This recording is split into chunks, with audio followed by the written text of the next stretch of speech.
camerounaise.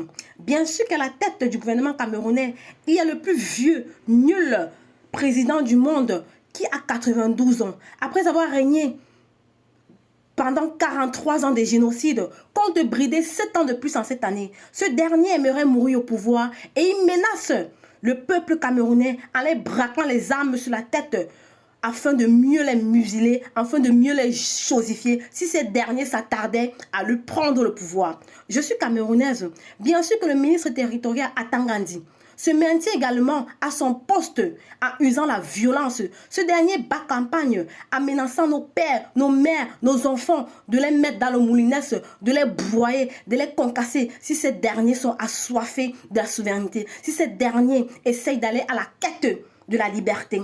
Je suis camerounaise. Bien sûr que le ministre de l'Habitat, Tchoukounche, c'est pas comme cette soi-disant femme se cache derrière les lunettes car elle a peur que le peuple camerounais voie ses yeux qui reflètent la haine, la méchanceté vis-à-vis de ce peuple qui n'a rien fait. Ce peuple qui attend qu'elle respecte ses engagements. Cette dernière leur a fait part de l'émergence 2035 en mettant en œuvre un pont fait en bois dont l'inauguration, le whisky, était plus cher que l'œuvre en question.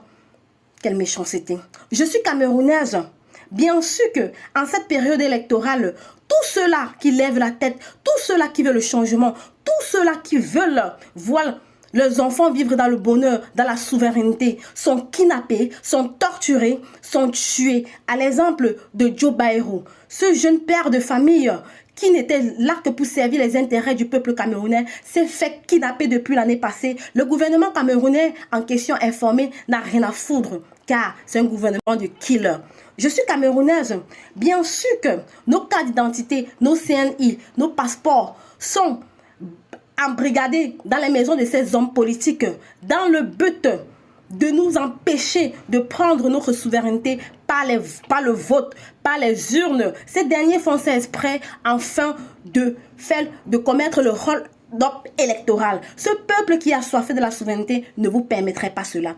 Je suis camerounaise. Bien sûr que dans mon pays, c'est interdit de parler de la campagne électorale. C'est interdit pour un jeune de s'inscrire librement sur la liste électorale.